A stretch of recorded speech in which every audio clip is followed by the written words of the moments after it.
ದಿನದ ದೊಡ್ಡ ಸುದ್ದಿಗಳನ್ನು ವಿವರವಾಗಿ ಕೊಡೋ ವಿಶೇಷ ಕಾರ್ಯಕ್ರಮ ಹಾಟ್ ನ್ಯೂಸ್ಗೆ ಸ್ವಾಗತ. ನಾನು ಅಜಿತ್ ಹನುಮಕ್ಕನವರ್.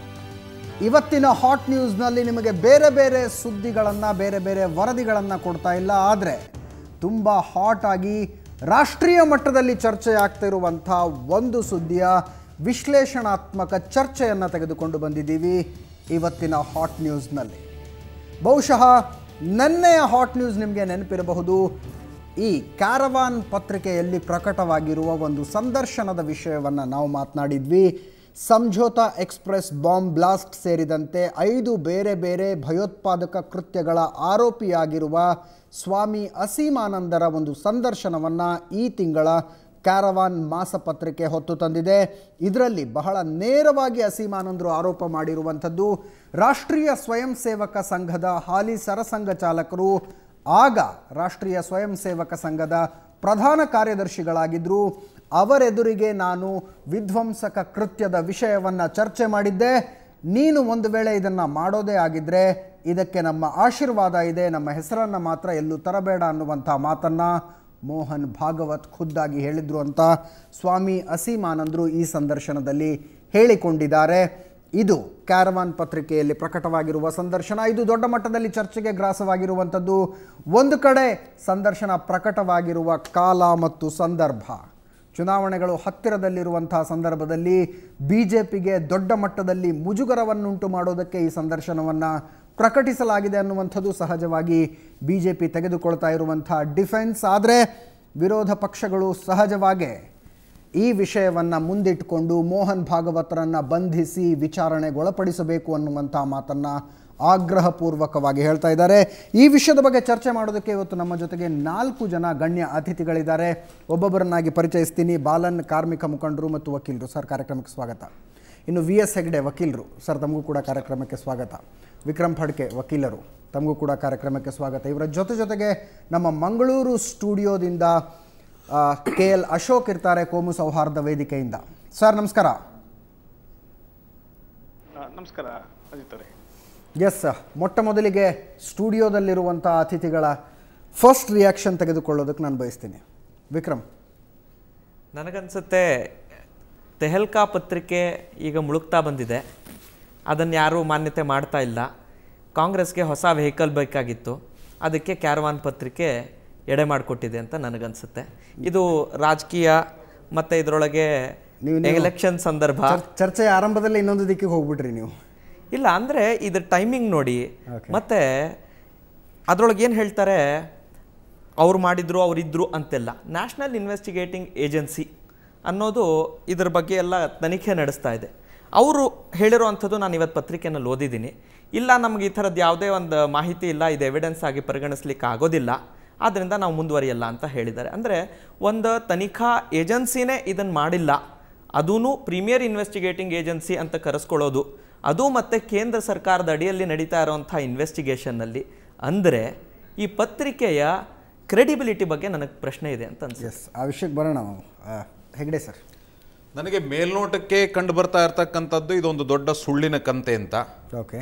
ಹಾಗೆಯೇ ನೋಡ್ತಾ ಬಂದಾಗ ಅಸೀಮಾನಂದರ ವಕೀಲರು ಅವ್ರನ್ನ ಜೈಲಿನಲ್ಲಿ ಸಂದರ್ಶನ ಮಾಡಿ ಅವರ ಇನ್ಸ್ಟ್ರಕ್ಷನ್ನ ಆಧಾರದ ಮೇಲೆ ಅವರು ಒಂದು ಪಬ್ಲಿಕ್ ಪ್ರೆಸ್ ನೋಟನ್ನು ಬಿಡ್ತಾರೆ. ಅದರಲ್ಲಿ ನಾನೇನೀಗ ಬಳಸಿದೆ ಸುಳ್ಳಿನ ಕಂತೆ ಅಂಥೇಳಿ ಅದನ್ನೇ ಬಳಸ್ತಾರೆ. ಮತ್ತು ಇದರ ಹಿಂದೆಲೇ ಇರತಕ್ಕಂಥ ಶಕ್ತಿಗಳು ಯಾವುದಿದೆ ಆ ಶಕ್ತಿಗಳನ್ನು ಬಯಲಿಗೆಳಿಬೇಕಾಗಿದೆ ಮತ್ತು ಪತ್ರಿಕೆಯವರು ಇದರ ಬಗ್ಗೆ ಅಪಾಲಜಿ ಕೇಳಬೇಕು ಅನ್ನುವಂತಹ ಮಾತನ್ನು ಅವ್ರು ಹೇಳಿದ್ದಾರೆ. ಅಸೀಮಾನಂದರು ಕೂಡ ಎಲ್ಲಿಯೂ ಕೂಡ ಮೋಹನ್ ಭಾಗವತರನ್ನು ಸಂಪರ್ಕ ಮಾಡಿರಲಿಲ್ಲ ಮತ್ತು ಆ ರೀತಿ ಯಾವುದೇ ಭೇಟಿ ನಡೆದಿರಲಿಲ್ಲ. ಮಾಲೆಗಾಂವ್ ಸ್ಫೋಟಕ್ಕೂ ಮತ್ತು ಮೋಹನ್ ಭಾಗವತರವರಿಗೂ ಯಾವುದೇ ಸಂಬಂಧ ಇಲ್ಲ ಅನ್ನುವಂತಹ ಮಾತನ್ನು ಆ ಒಂದು ಪ್ರೆಸ್ ವರದಿನಲ್ಲಿ ಹೇಳುತ್ತೆ. ಸೊ ತಾವು ಹೇಳುವಂಥದ್ದು ಕ್ಯಾರವಾನ್ ಅಂತ ಒಂದು ಪತ್ರಿಕೆ ಒಂದು ಗಿಮಿಕ್ ಮಾಡುವ ಇವತ್ತು ದೊಡ್ಡ ಚರ್ಚೆನೇ ಇದೆ, ಅದೊಂದು ದೊಡ್ಡ ಚರ್ಚೆ ಆಗತ್ತೆ. ಈ ಪೇಯ್ಡ್ ನ್ಯೂಸ್ ಅನ್ನುವಂಥದ್ದನ್ನು ಪತ್ರಿಕಾ ವಲಯದಲ್ಲೇ ಅನೇಕ ಜನ ಅದನ್ನು ಬಳಸ್ತಾರೆ.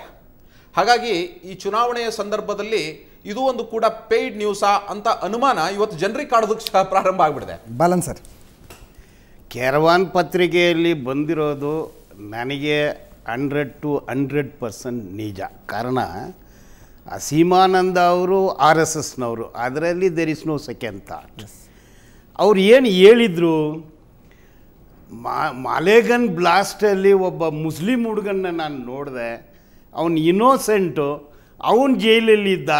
ಅದನ್ನು ನಾವು ಮಾಡಿದ್ದು ನಾವು ಮಾಲೆಗಾಂವ್ ಬ್ಲಾಸ್ಟ್ ಅಲ್ಲ, ಹೈದರಾಬಾದ್ ಮೆಕ್ಕಾ ಮಸೀದಿ ಬ್ಲಾಸ್ಟ್ ಇಲ್ಲ, ಅದು ಮಾಲೇಗನ್ ಕಲೀಮ್ ಅನ್ನುವಂಥ ಒಬ್ಬ ಹುಡುಗನ ನೋಡಿದೆ ಅಂತ ಹೇಳಿದ್ದಾರೆ.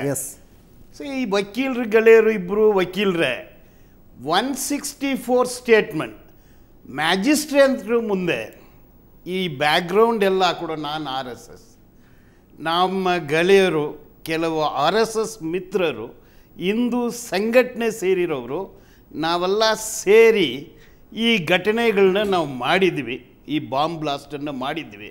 ಇನ್ನೊಂದು ಪದ ಕೂಡ ಉಪಯೋಗ ಮಾಡಿದರು ಅಸೀಮಾನಂದ್ ಅವರು, before the magistrate under section 164. ಏನು ಹೇಳ್ತಾರೆ ಅವರು? Bomb for a bomb. Islamic ಟೆರರಿಸ್ಟ್ಗಳು ಒಂದು ಬಾಂಬ್ ಹಾಕಿದರೆ ನಾವು ಇನ್ನೊಂದು ಬಾಂಬಲ್ಲಿ ಅದಕ್ಕೆ ಉತ್ತರ ಕೊಡ್ತೀವಿ, ಆದ್ದರಿಂದ ನಾವೇ ಇದನ್ನು ಮಾಡಿದ್ದು ಅಂತ ಹೇಳಿದರು. ಇದನ್ನು ಬ್ಯಾಕ್ಗ್ರೌಂಡ್ ನೋಡಿದರೆ for the last 80 years fascism and terror, two sides of the same coin. Terrorism ಇಲ್ಲದೆ ಫ್ಯಾಸಿಸಮ್ ಇರೋಕ್ಕೆ ಸಾಧ್ಯನೇ ಇಲ್ಲ. ಇದು ಎಲ್ಲರೂ ಒಪ್ಪಬೇಕು. RSS ಅನ್ನೋದು ಒಂದು ಫ್ಯಾಸಿಸ್ಟ್ ಆರ್ಗನೈಸೇಷನ್.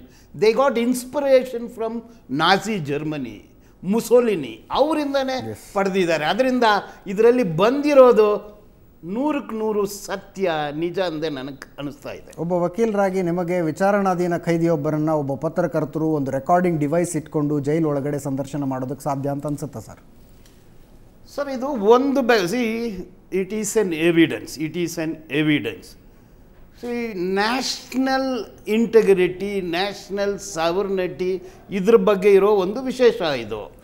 ಈಗ ಅಸೀಮಾನಂದ್ ಅವರು ಈಗಾಗಲೇ ಕಾನೂನು ಪ್ರಕಾರ ತನ್ನ ಹೇಳಿಕೆಯನ್ನು ಕೊಟ್ಟಿದ್ದಾರೆ. When you reveals it, it is an evidence. Tape recorded evidence, latest Supreme Court ಜಡ್ಜ್ಮೆಂಟ್ಗಳಲ್ಲಿ tape recorded evidence is admissible ಅಂತ ಬಂದಿದೆ. It is admissible evidence. ಅದನ್ನು ತನಿಖೆ ಅಧಿಕಾರಿಗಳು ಯಾವ ರೀತಿಯಲ್ಲಿ ತಗೋಬೇಕೋ ಹಂಗೆ ತಗೊಂಡ್ರೆ ಬರುತ್ತೆ. ಈಗ ಮದಾನಿ ಅವರು ಜೈಲಲ್ಲಿದ್ದಾರೆ, ಚಾರ್ಜ್ ಶೀಟ್ನಲ್ಲಿ ಅವ್ರ ಹೆಸರೇ ಇಲ್ಲ. ಚಾರ್ಜ್ ಶೀಟೆಲ್ಲ ಹಾಕಿದ ಮೇಲೆ 2 ವರ್ಷ ಆದಮೇಲೆ ಪ್ರೆಸ್ ಮೂಲಕ ಬಂತು. ಅದನ್ನು ತನಿಖೆ ಮಾಡಿ ಅಡಿಷ್ನಲ್ ಚಾರ್ಜ್ ಶೀಟ್ ಆಗಿ 173 ಕ್ಲಾಸ್ 8 ಅಡಿಷ್ನಲ್ ಚಾರ್ಜ್ ಶೀಟ್ ಆಗಿ ಜೈಲಲ್ಲಿ ನಾನು ಬರ್ತೀನಿ ಬಾಲನ್ ಸರ್, ನಾನು ಬರ್ತೀನಿ. ನೀವು ಒಂದೊಂದು ಕೋಮಿನ ಅಪರಾಧಿಗಳ ವಿಷಯದಲ್ಲಿ ಒಂದೊಂದು ರೀತಿಯಾಗಿ ಹೇಳಿಕೆ ನನಗೆ ಬಹಳ ಆಶ್ಚರ್ಯ ಆಗುವಂಥದ್ದು. ನಾನು ಬರ್ತೀನಿ, ಆ ವಿಷಯಕ್ಕೆ ಬರ್ತೀನಿ. ಅಶೋಕ್ ಸರ್, ಈ ಪತ್ರಿಕೆಯ ಸಂದರ್ಶನದ ಬಗ್ಗೆ ನಿಮ್ಮ ಫಸ್ಟ್ ರಿಯಾಕ್ಷನ್ ಏನು? ಮೊದಲು RSS ಮುಖ್ಯಸ್ಥ ಮೋಹನ್ ಭಾಗವತ್ ಅವ್ರನ್ನ ಕೂಡಲೇ ಪೊಲೀಸರು ಬಂಧಿಸಿ ಅನುಮಾನಾಸ್ಪದ ವಿಚಾರಗಳ ಮೇಲೆ ಅವ್ರನ್ನ ವಿಚಾರಣೆಗೆ ಒಳಪಡಿಸಬೇಕು. ಯಾಕೆ ಅಂದರೆ ಈ ಹಿಂದಿನಿಂದಲೂ ಕೂಡ ಅಸೀಮಾನಂದ, ಸಾಧ್ವಿ ಪ್ರಜ್ಞಾ ಸಿಂಗ್ ಠಾಕೂರ್ ಮತ್ತು ಕರ್ನಲ್ ಶ್ರೀಕಾಂತ್ ಪುರೋಹಿತ್ ಇವರುಗಳು ಸರಣಿ ಬಾಂಬ್ ಬ್ಲಾಸ್ಟ್ಗಳಲ್ಲಿ ಪಾಲ್ಗೊಂಡಿದ್ದಾರೆ ಎನ್ನುವಂಥ ಖಚಿತ ಸಾಕ್ಷ್ಯಾಧಾರಗಳನ್ನು ಕೂಡ, ಪುರಾವೆಗಳನ್ನು ಕೂಡ ಪೊಲೀಸರು, ಹೇಮಂತ್ ಕರ್ಕರೆ ಇವರೆಲ್ಲರೂ ಕೂಡ ಒದಗಿಸಿದ್ರು. ಈಗ ಈ ಪತ್ರಕರ್ತರು ಹೋಗಿ ಈ ಸಂದರ್ಶನ ಮಾಡಿ ಬಂದಿದ್ರ ಬಗ್ಗೆ ಅದು ನಡೆದಿದೆಯೋ ಇಲ್ವೋ ಅಂತ ಈ ಅನುಮಾನಗಳನ್ನು ನಾವು ಯಾಕೆ ಇಟ್ಕೋಬೇಕು? ಉದಾಹರಣೆಗೆ ಅಫ್ಜಲ್ ಗುರು ಫೋನಲ್ಲಿ ಸಂಭಾಷಣೆ ಮಾಡಿದ್ರು ಅನ್ನೋ ಕಾರಣಕ್ಕೆ ಅವ್ರನ್ನ ಗಲ್ಲಿಗೇರಿಸಿ ಎನ್ನುವಂಥ ಕೆಲವು ಸಂಘಟನೆಗಳು ಮತ್ತು ಕೆಲವು ಸೈದ್ಧಾಂತಿಕವಾದಿಗಳು ಈಗ ಮಾತ್ರ ಇದರ ಸತ್ಯಾಸತ್ಯತೆ ಬಗ್ಗೆ ಅನುಮಾನಗಳು, ಇದ್ಯಾರು ಬೇರೆ ಪಕ್ಷದ ಪಿತೂರಿ ಎನ್ನುವಂಥ ಮಾತನ್ನು ಹೇಳೋದ್ರ ಹಿಂದಿನ ಅರ್ಥ ಏನು? ಅದೆಲ್ಲದಕ್ಕಿಂತ ಮುಂಚಿತವಾಗಿ ಸ್ವಾತಂತ್ರ್ಯ ನಂತರದ ಮೊಟ್ಟ ಮೊದಲ ಭಯೋತ್ಪಾದನೆ ನಡೆದಿದ್ದು ಮಹಾತ್ಮ ಗಾಂಧಿಯನ್ನು ಕೊಂದದ್ದು. ಅದೇ ಕಾರಣಕ್ಕೆ RSS ನಿಷೇಧವಾಯಿತು ಮತ್ತು ತುರ್ತು ಪರಿಸ್ಥಿತಿಯ ಸಂದರ್ಭದಲ್ಲೂ ಕೂಡ RSS ನಿಷೇಧಕ್ಕೊಳಗಾಯಿತು. ಈ ಹಿನ್ನೆಲೆ ಒಳಗಡೆ ಅಶೋಕ್ ಸರ್, ಈ ಹಿಂದೆ ಭಯೋತ್ಪಾದನೆಗೆ ಸಂಬಂಧಪಟ್ಟಂತಹ ಇನ್ನೊಂದು ಚರ್ಚೆಯ ಸಂದರ್ಭದಲ್ಲಿ ಈ ಹಿಂದೆ ಕೂಡ ಈ ಭಯೋತ್ಪಾದನೆಗೆ ಸಂಬಂಧಪಟ್ಟಂಥ ಇನ್ನೊಂದು ಚರ್ಚೆ ನಡೆಸುವ ಸಂದರ್ಭದಲ್ಲಿ ತಾವೊಂದು ಮಾತನ್ನು ಹೇಳಿದರೆ ನನಗೆ ನೆನಪಿದೆ, ತಮಗೆ ನೆನಪಿದೆಯೋ ಎಲ್ಲೋ ಗೊತ್ತಿಲ್ಲ. ಇಸ್ಲಾಮಿಕ್ ಟೆರರಿಸಮ್ ನಡೆದಿರೋದು ಕೆಲವೊಂದಷ್ಟು ಸೇಡಿನ ಉದ್ದೇಶಗಳಿಗಾಗಿ ನಡೆದಿರಬಹುದು ಅನ್ನುವಂಥ ಮಾತನ್ನು ಈ ಸಂದರ್ಶನದಲ್ಲೂ ಕೂಡ ಅಸೀಮಾನಂದರು ತೆಗೆದುಕೊಳ್ಳೋದು ಅದೇ ಡಿಫೆನ್ಸ್ ತೆಗೆದುಕೊಳ್ತಾರೆ. Less than a month after the Shabari Kumbh, 2 bombs exploded in Varanasi, killing 28 people and injuring 100 more. One of the explosives was placed at the entrance of the Hindu temple. Asim Anand, Singh, Joshi and Rateshwar immediately convened at Shabari Dham where they decided to conjure up a reply ಅನ್ನುವಂಥದ್ದು. ಹಾಗಾದರೆ ಒಂದು ಕೋಮಿನ ಭಯೋತ್ಪಾದನೆ ಸೇಡಿನ ಕ್ರಮ ಅನ್ನುವಂಥ ಸಮರ್ಥನೆಯನ್ನು ಒಪ್ಕೊಳ್ಳಬಹುದು ಅನ್ನೋದಾದರೆ ಇದಕ್ಕೂ ಕೂಡ ಇದು ಸಮರ್ಥನೆ ಆಗಿಬಿಡುತ್ತಾ ಹಾಗಿದ್ರೆ ಅಂತ ನನ್ನ ಪ್ರಶ್ನೆ. ಇಲ್ಲ, ಇದು ನೆಹರು ಸ್ಪಷ್ಟವಾಗಿ ಹೇಳಿದ ಹಾಗೇನೆ ಯಾವುದೇ ಕಾರಣಕ್ಕೂ ಪ್ರಜಾಪ್ರಭುತ್ವ ದೇಶದಲ್ಲಿ ಬಹುಸಂಖ್ಯಾತರ ಕೋಮುವಾದ ದೇಶಕ್ಕೆ ಅತ್ಯಂತ ಅಪಾಯಕಾರಿಯಾದದ್ದು. ಕೊನೆಯ ಪಕ್ಷ ಅಲ್ಪಸಂಖ್ಯಾತರ ಮೂಲಭೂತವಾದ ಪ್ರತಿಕ್ರಿಯೆಯನ್ನು ಬಹುಸಂಖ್ಯಾತರ ನಿಜವಾಗ್ಲೂ ಪ್ರಜಾಪ್ರಭುತ್ವದ ಮತ್ತು ಜಾತ್ಯತೀತ ಮಾರ್ಗಗಳಿಂದ ಅದನ್ನ ನಾವು ದಮನ ಮಾಡಬಹುದು ಅನ್ನೋ ಮಾತನ್ನ ನೆಹರು ಹೇಳ್ತಾರೆ. ಈ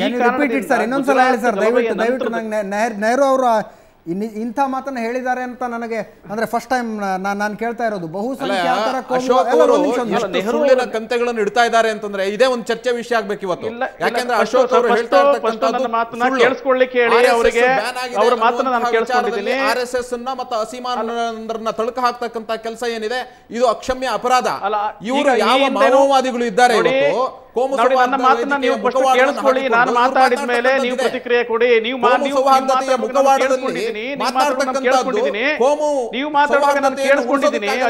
ಸೌಹಾರ್ದತೆಯನ್ನ ಹಾಳು ಮಾಡುವಂತ ಮಾತುಗಳನ್ನ ಇವತ್ತಾಡ್ತಾ ಇದ್ದಾರೆ ಇವರು. RSS ಭಾರತದಲ್ಲಿ 2 ಬಾರಿ ನಿಷೇಧಕ್ಕೆ ಒಳಗಾಗಿದೆ ಮತ್ತು ನೀವು ಮಾತಾಡೋ ರೀತಿಯಲ್ಲಿ RSS ನಿಷೇಧಕ್ಕೆ ನೋಡಿ ನನಗೆ ಸ್ಪಷ್ಟವಾಗಿ ಹೇಳಿದ್ದಾರೆ. ಅಸೀಮಾನಂದ್ ಅವರು ನೀವು ಮೋಹನ್ ಭಾಗವತ್ ಅವರು ಹೇಳಿದ್ದಾರೆ. ಮೋಹನ್ ಭಾಗವತ್ ಅವರು ಹೇಳಿದಾಗ ಅಸೀಮಾನಂದ್ ನೋಡಿ ಕೇಳಿಸ್ಕೊಳ್ಳುವಂತ ಅಟ್ಲೀಸ್ಟ್ ಅಶೋಕ್ ಅವರೇ ಒಂದೇ ನಿಮಿಷ ನೋಡಿ ನಿಮ್ಮ ಟಿವಿ VS ಹೆಗಡೆ ಅವರು ಒಂದು ಮಾತನ್ನ ಹೇಳಿದ್ದಾರೆ. RSS ಡಿಸೋನ್ಸ್ ಅಸೀಮ್ ಆನಂದ ಅಂತ. RSSಗೂ ಅಸೀಮ್ ಆನಂದರಿಗೂ ಸಂಬಂಧ ಇಲ್ಲ ಅನ್ನುವಂಥ ಮಾತನ್ನ ಈ ಸಂದರ್ಶನದಲ್ಲಿ ಎಳೆಯಾಗಿ RSSಗೂ ತಮಗೂ ಇದ್ದಂಥ ನಂಟನ್ನ ಅಸೀಮ್ ಆನಂದರು ವಿವರಿಸ್ತಾ ಹೋಗ್ತಾರೆ. ಆ ಸಂದರ್ಶನನೇ ಬೋಗಸ್ ಅಂತ ನಾನು ಹೇಳ್ತಾ ಇದ್ದೀನಿ. ಆದ್ರಿಂದ ಚರ್ಚೆ ಇವತ್ತು ಯಾವ್ದಾಗಬೇಕು ಅಂತ ಕೇಳಿದ್ರೆ ಯಾವ್ದು ಸುಳ್ಳಿನ ಕಂತೆ ಇದೆಯೋ ಅದರ ಮೇಲೆ ಚರ್ಚೆ ಆಗಬೇಕಾಗಿದ್ದಲ್ಲ, ಯಾವುದು ಸತ್ಯ ಇದೆಯೋ ಅದರ ಮೇಲೆ ಚರ್ಚೆ ಆಗಬೇಕು. ಈ ಏನು ಸಂದರ್ಶನ ಇದೆ ಇದು ಒಂದು ಸುಳ್ಳಿನ ಕಂತೆ. ಆದ್ರಿಂದ ಸುಳ್ಳಿನ ಕಂತೆಯಿಂದ ಸತ್ಯವನ್ನು ಹೊರಗಡೆ ತರೋದು ಸಾಧ್ಯ ಇಲ್ಲ. ಇದನ್ನ ನಾವೆಲ್ಲ ಅರ್ಥ ಮಾಡ್ಕೋಬೇಕು. ಇಡೀ ದೇಶದ ಜನ ಇವತ್ತು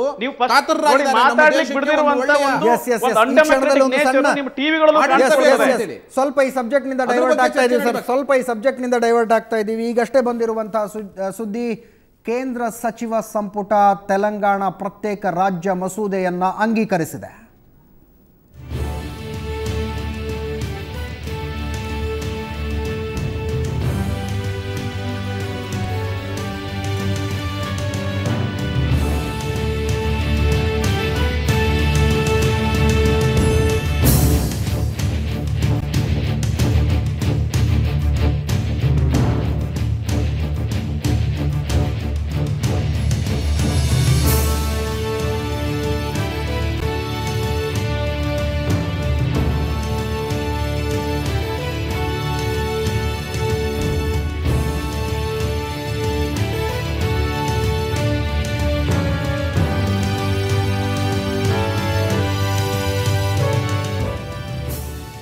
ನೆರೆ ರಾಜ್ಯ ಆಂಧ್ರ ಹೋಳಾಗಿ ತೆಲಂಗಾಣ ಪ್ರತ್ಯೇಕ ರಾಜ್ಯ ರಚನೆಯಾಗುವತ್ತ ಇನ್ನೊಂದು ಪ್ರಮುಖ ದಾಪುಗಾಲಿದು. ಸಂಸತ್ತಿನ ಅಂಗೀಕಾರ ಒಂದು ದೊರೆತು ಬಿಟ್ಟರೆ ತೆಲಂಗಾಣ ಪ್ರತ್ಯೇಕ ರಾಜ್ಯ ಆಗುತ್ತೆ. ನಿಮಗೆ ನೆನಪಿರಲಿ, ಪ್ರತ್ಯೇಕ ರಾಜ್ಯವನ್ನು ಮಾಡುವ ಮಸೂದೆಯನ್ನು ಆಂಧ್ರ ವಿಧಾನಸಭೆ ತಿರಸ್ಕರಿಸಿತ್ತು. ಈಗ ಕೇಂದ್ರ ಸಚಿವ ಸಂಪುಟ ಈ ಮಸೂದೆಯನ್ನು ಅಂಗೀಕರಿಸಿರುವಂಥದ್ದು.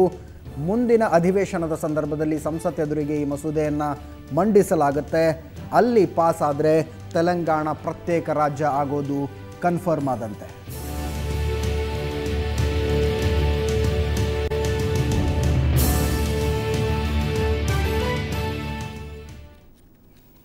ಎಸ್, ಮತ್ತೆ ಚರ್ಚೆ ವಿಷಯಕ್ಕೆ ಬರ್ತಾ ಇದ್ದೀವಿ. ಅಸೀಮ್ ಆನಂದರ ಸಂದರ್ಶನದ ವಿಷಯ. VS ಹೆಗಡೆ ಅವರು ಈಗಷ್ಟೇ ಹೇಳಿದರು ಅಸೀಮ್ ಆನಂದ್ರಿಗೂ RSSಗೂ ಯಾವುದೇ ರೀತಿಯಾದಂಥ ಸಂಬಂಧ ಇಲ್ಲ ಅನ್ನುವಂಥದ್ದು. ಆದರೆ ಈ ಸಂದರ್ಶನದಲ್ಲಿ ಬಹಳ ಸ್ಪಷ್ಟವಾಗಿ ಹೇಳ್ಕೊಂಡಿದ್ದಾರೆ. ನೀವು ಸಂದರ್ಶನನೇ ಸುಳ್ಳು ಅನ್ನುವಂಥದ್ದು ಮಾತನ್ನ ಹೇಳ್ತಾ ಇದ್ದೀರಿ. ಅವರು ವಕೀಲರು ಹೇಳಿದ್ದಾರೆ it's on A public domain. ಆದ್ರೆ ಪ್ರೆಸ್ ರಿಲೀಸ್ ಮಾಡಿ ರಾಣಾ ಅನ್ನುವಂತಹ ಅಸೀಮಾನಂದ್ರ ವಕೀಲರು 5ನೇ ತಾರೀಕು ಪ್ರೆಸ್ ರಿಲೀಸ್ ಮಾಡಿದ್ದಾರೆ. ಅಪಾಲಜಿ ಕೇಳಬೇಕು ಈ ಕಾರವಾನ್ ಪತ್ರಿಕೆಯ ಎಡಿಟರ್ಸ್ ಅಂತ ಹೇಳಿದ್ದಾರೆ. ಅದನ್ನು ಬರೆದಿರ್ತಕ್ಕಂತಹ ಲೀನಾ ಅನ್ನುವಂತಹ ವ್ಯಕ್ತಿ ಅಪಾಲಜಿ ಕೇಳಬೇಕು ಅಂತ ಹೇಳಿದ್ದಾರೆ. ಅದಿಲ್ಲದೆ ಹೋದ್ರೆ ಕಾನೂನು ರೀತಿ ನಾವು ಕ್ರಮವನ್ನು ಕೈಗೊಳ್ತೀವಿ ಅಂತ ಹೇಳಿದ್ದಾರೆ. ಅವರ ವಕೀಲರು ಅಸೀಮಾನಂದರಿಂದ ಪಡೆದಿರ್ತಕ್ಕಂತಹ ಮಾಹಿತಿಯ ಆಧಾರದ ಮೇಲೆ ಬಂದಿರತಕ್ಕಂತಹ ನಾವು ಗಮನಿಸಬೇಕು. ವನವಾಸಿ ಕಲ್ಯಾಣ ಆಶ್ರಮ ಅನ್ನುವಂಥದ್ದು RSS ನ ಭಾಗ ಅನ್ನೋದನ್ನ ನೀವು ಒಪ್ಕೊಳ್ತಿರೋ ಇಲ್ವೋ? ವನವಾಸಿ ಕಲ್ಯಾಣ ಆಶ್ರಮ ಅನ್ನೋದು RSS ನ ಒಂದು ಪರಿವಾರ ಸಂಘಟನೆ. ಎಸ್, ಪರಿವಾರ ಸಂಘಟನೆ. ಅದರ ಮುಖ್ಯಸ್ಥರಾಗಿ ಅಸೀಮಾನಂದ್ರ ಇದ್ರು ಅನ್ನೋದನ್ನ ತಾವು ಒಪ್ಕೊಳ್ತಿರೋ ಇಲ್ವೋ? ನಾನು ಹೇಳ್ತಾ ಇರೋದು ಅಸೀಮಾನಂದರು ಅದರ ಮುಖ್ಯಸ್ಥರಾಗಿರ್ಲಿಲ್ಲ. ಅವರಿಗೆ ಅವರ ಕೆಲಸವನ್ನ ಶ್ಲಾಘಿಸಿ RSS ನಿಂದ ಅಧಿಕೃತವಾಗಿ 1 ಲಕ್ಷದ ಬಹುಮಾನವನ್ನು ನೋಡಿ. ನಿಮ್ಮ ಪ್ರಶ್ನೆ ಹೇಗಿದೆ ಅಂತ ಕೇಳಿದ್ರೆ, ನಾನು NCC ನಲ್ಲಿ 87ರಲ್ಲಿ ಮೆಡಲ್ ತಗೊಂಡಿದ್ದೆ. ನಾನೇನೋ ಒಂದು ತಪ್ಪು ಮಾಡಿದೆ ಅಂತಂದ್ರೆ ಮಾತ್ರಕ್ಕೆ ನಾನು NCC ಯನ್ನು ಬೈಯೋದಕ್ಕೆ ಸಾಧ್ಯನಾ? ಕಾಂಗ್ರೆಸ್ನವರು ಸ್ವಾತಂತ್ರ್ಯದ ಆ ಕಾಲಘಟ್ಟದಲ್ಲಿ ಪಾಕಿಸ್ತಾನದಿಂದ ವಾಪಸ್ ಬರ್ತಾ ಇರತಕ್ಕಂತಹ ತುಳಿತಕ್ಕೊಳಗಾಗಿರ್ತಕ್ಕಂತಹ ದಬ್ಬಾಳಿಕೆಯನ್ನು ಮಾಡ್ತಾ ಇರ್ತಕ್ಕಂಥ ರಕ್ಷಣೆ ಮಾಡಲಿಲ್ಲ ಅನ್ನೋದನ್ನ ಕಾಂಗ್ರೆಸ್ ಒಪ್ಕೊಳ್ತದ್ಯಾ? ನಮ್ಮ 84ನೇ ಇಸ್ವಿನಲ್ಲಿ ಗಲಾಟೆ ನಡೀತು, ಹತ್ಯೆ ನಡೀತು, ಸಿಖ್ಖರ ಹತ್ಯೆ ನಡೀತು. ಈ ಚರ್ಚೆಯನ್ನು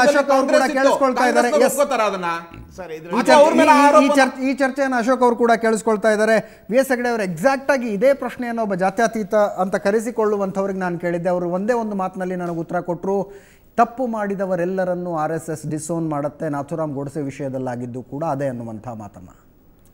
ನಾಥುರಾಮ್ ಗೋಡ್ಸೆ ಯಾವತ್ತೂ ತಾನು RSS ಅಂತ ಹೇಳ್ಕೊಳ್ಳಿಲ್ಲ. ಅವರೇ ಹೇಳಿರೋ ಪ್ರಕಾರವಾಗಿ ದಾಖಲೆಗಳಿದೆ. ಇವತ್ತು 1934ನೇ ಇಸ್ವಿನಲ್ಲೇ ಅವರು RSS ಇಂದ ಹೊರಗಡೆ ಹೋಗಿದ್ರು. ಒಂದು ಯೂನಿವರ್ಸಿಟಿಯಿಂದ ಓದಿ ಹೊರಗಡೆ ಬಂದವರು ಒಂದು ತಪ್ಪನ್ನು ಮಾಡಿದರೆ ಯೂನಿವರ್ಸಿಟಿಯನ್ನು ಬೈದಕ್ಕಾಗತ್ತಾ? ಎಸ್, ಅಶೋಕ್ ಸರ್, ಒಂದು ಈ ಇಡೀ ಸಂದರ್ಶನನೇ ಕಪೋಲ ಕಲ್ಪಿತ ಅನ್ನುವಂಥ ವಾದ, ಅದರ ಜೊತೆಗೆ ಅಸೀಮಾನಂದರಿಗೂ RSSಗೂ ಸಂಪರ್ಕ ಕಲ್ಪಿಸಬೇಡಿ ಅನ್ನುವಂಥ ವಾದ, ಏನು ಹೇಳ್ತೀರಿ ನೀವು ಇದಕ್ಕೆ? ಇಲ್ಲ, ಇದು ಈಗಾಗಲೇ ನಾಥುರಾಮ್ ಗೋಡ್ಸೆಯನ್ನ ನಮ್ಮ RSS ಅಲ್ಲ ಅಂತ ಹೇಳೋದು ಮತ್ತು ಕೊಲ್ಲಿಕ್ಕೆ ಎಲ್ಲ ಪ್ರೇರಣೆಯನ್ನು ಕೊಡೋದು. ಅಸೀಮಾನಂದ್ ಅವ್ರನ್ನ ಕರೆಸ್ಕೊಂಡು ಅವರಿಗೆ ಬಹುಮಾನವನ್ನು ಕೊಡೋದು ಮತ್ತು ಭಾಗವತ್ ಅವ್ರು ಹೋಗಿ ಈ ಥರದ ನೀವು ಘಟನೆಗಳನ್ನು ಮಾಡಿ ಸ್ವಾಮೀಜಿ ಅಂತ ಹೇಳಿ ಅವರಿಗೆ ಪ್ರೇರಣೆಯನ್ನು ಪ್ರೋತ್ಸಾಹವನ್ನು ಕೊಡೋದು ಮತ್ತು ಅವರು ಆ ಘಟನೆಗಳು ನಡೆದ ನಂತರ ಬಾಂಬ್ ಬ್ಲಾಸ್ಟ್ ಆದ ನಂತರ ನಮ್ಮದು ಸಾಂಸ್ಕೃತಿಕ ಸಂಘಟನೆ ಮತ್ತು ಈ ಘಟನೆಗೂ ನಮ್ಗೆ ಸಂಬಂಧ ಇಲ್ಲ ಅಂತ ಹೇಳೋದು RSSನ ಮಾಮೂಲಿಯಾದಂಥ ಒಂದು ವಿಚಾರಧಾರೆ. ಮುಖ್ಯವಾಗಿ ಇಡೀ ದೇಶದಲ್ಲಿ ನೋಡಿ, ಅವರಿಗೆ ಮಾತಾಡ್ಲಿಕ್ಕೆ ಬಿಡ್ಲಿಕ್ಕೆ ಹೇಳಿ, ನಮಗೆ ಮುಖ್ಯವಾಗಿದ್ದು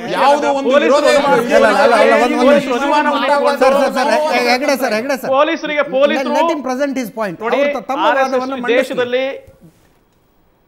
ಅವರು RSS ದೇಶದಲ್ಲಿ 2 ಸಲ ನಿಷೇಧಕ್ಕೆ ಒಳಪಟ್ಟಂತ ಸಂಘಟನೆ. ಯಾಕೆ ನಿಷೇಧಕ್ಕೆ ಒಳಗಾಯಿತು ಅನ್ನೋದು ಭಾರತದಲ್ಲಿ ಇವತ್ತು ಚರ್ಚೆ ಆಗಬೇಕಾಗಿದೆ. ಒಂದು. ಎರಡನೇದು, ಪೊಲೀಸರಿಗೆ ಈ ತರ ಅನುಮಾನಗಳಿದೆ, ಪುರಾವೆ ಸಾಕ್ಷ್ಯಗಳನ್ನು ಆಧರಿಸಿ ಕೂಡಲೇ ಮೋಹನ್ ಭಾಗವತ್ ಅವ್ರನ್ನ ಬಂಧಿಸಬೇಕು. ಯಾಕೆ ಬಂಧಿಸಬೇಕು ಅಂತಂದ್ರೆ, ಅವ್ರಿಗೆ ವಿಚಾರಣೆ ಆದ್ಮೇಲೆ ಅವ್ರ ಅಪರಾಧಿ ಅಲ್ಲ ಅಂತ ಹೇಳಿದ್ರೆ ಅವ್ರನ್ನ ಬೇಕಾದ್ರೆ ಬಿಡುಗಡೆಗೊಳಿಸ್ಲಿ. ನಾವು ಸಾಮಾನ್ಯ ಜನಕ್ಕೆ ಒಂದು ಕಾನೂನು, ನಮ್ಮ ಕಾನೂನಿಗಿಂತ ದೊಡ್ಡವರು ಯಾರು ಇಲ್ಲ. ಅದು ರಾಷ್ಟ್ರಪತಿ ಇರ್ಬೋದು, ಮನಮೋಹನ್ ಸಿಂಗ್ ಇರ್ಬೋದು, ಅಸೀಮಾನಂದ ಇರ್ಬೋದು, ಯಾವ ವ್ಯಕ್ತಿ ಯಾವ ಸಂಘಟನೆಯೂ ಕೂಡ ಭಾರತ ದೇಶದ ಕಾನೂನಿಗಿಂತ ದೊಡ್ಡವರು ಯಾರೂ ಇಲ್ಲ. ಆ ಕಾರಣಕ್ಕೆ ಅಸೀಮಾನಂದರು ಇಷ್ಟು ವರ್ಷಗಳ ಕಾಲ ಜೈಲಲ್ಲಿದ್ದಾರೆ ಮತ್ತು ರಾಷ್ಟ್ರೀಯ ಸ್ವಯಂ ಸೇವಕರ ಜೊತೆಗೆ ಸಂಬಂಧ ಇತ್ತು, ವನವಾಸಿ ಕಲ್ಯಾಣ ಆಶ್ರಮದ ಜೊತೆಗೆ ಸಂಬಂಧ ಇತ್ತು, ಅಲ್ಲಿ ಕೆಲಸವನ್ನ ಮಾಡಿದ್ದಾರೆ. ಈ ಎಲ್ಲ ಕಾರಣಗಳಿಂದ ಅವರು ಅನುಮಾನವನ್ನ ಇಟ್ಕೊಂಡು ಪೊಲೀಸರು ಅವ್ರನ್ನ ಬಂಧಿಸಬೇಕು. ಇವರು ಬಂಧಿಸಲೇಬೇಡಿ, ಅಲ್ಲಿ ನಡೆದಿದ್ದೇ ಪುರಾವೆಗಳೆಲ್ಲ ಸುಳ್ಳು, ಇದು ಕಾಂಗ್ರೆಸ್ನ ಹುನ್ನಾರ ಅನ್ನುವಂಥದ್ದು ಇದು ಬಿಜೆಪಿಯ ಬಹಳ ದೊಡ್ಡ ಆಷಾಢಬುದ್ಧಿತನ. ಮತ್ತು ಇವರೇನು ಮಾತಾಡ್ತಿದ್ದಾರೋ ಅದನ್ನು ಸಮರ್ಥಿಸಿ ಇದು ಸಾರ್ವಜನಿಕವಾಗಿ ಇದಕ್ಕೆ ಉತ್ತರವನ್ನು ಇವ್ರು ಹೇಳಲಿಕ್ಕೆ ಸಾಧ್ಯ ಇಲ್ಲ. ಯಾಕಂದ್ರೆ ನಮ್ಮ ಕಣ್ಣೆದುರುಗಡೆನೆ ನಾಂದೇಡ್ ಬಾಂಬ್ ಬ್ಲಾಸ್ಟ್ ಪ್ರಕರಣ ನಡೆದಿದೆ, ಮಾಲೆಗಾಂವ್ ಬಾಂಬ್ ಬ್ಲಾಸ್ಟ್ ಪ್ರಕರಣ ನಡೆದಿದೆ, ಇದು ಮಕ್ಕಾ ಮಸೀದಿ ಪ್ರಕರಣ ನಡೆದಿದೆ. ಇವೆಲ್ಲ ಪ್ರಕರಣಗಳಿಂದ ಯಾರ್ಯಾರಿದ್ರು, ಯಾಕೆ ಇವತ್ತು ಬಂಧನಕ್ಕೊಳಗಾಗಿದ್ದಾರೆ, ಮದ್ಯಾಕೆ ಮುಸ್ಲಿಂ 20,000 ಅಶೋಕ್ ಸರ್, ಒಂದು ಸಣ್ಣ ಬ್ರೇಕ್ನ ಸಮಯ ಆಗಿದೆ. ಆರೋಪ ಬಂದಿದೆ ಅನ್ನೋ ಕಾರಣಕ್ಕಾಗಿ RSSನ ಸರಸಂಘ ಚಾಲಕರಾದಂತಹ ಮೋಹನ್ ಭಾಗವತ್ ಅವರನ್ನ ಬಂಧಿಸಬೇಕು ಅನ್ನುವಂತಹ ವಾದ ಕೇಳಿ ಬರ್ತಾ ಇರೋದು. ಆರೋಪ ಬಂದ ಮಾತ್ರಕ್ಕೆ ಬಂಧಿಸೋದೇ ಸತ್ಯ ಆಗಿದ್ರೆ ಈ ದೇಶದಲ್ಲಿ ಬಹಳ ಜನ ದೊಡ್ಡ ನಾಯಕರು, ಅನೇಕ ಗಣ್ಯರು ಜೈಲಿಗೆ ಹೋಗಬೇಕಾಗ್ತಿತ್ತು. ಪ್ರಕರಣದಲ್ಲಿ ಸೋನಿಯಾ ಗಾಂಧಿನ ಬಂಧಿಸಬೇಕು.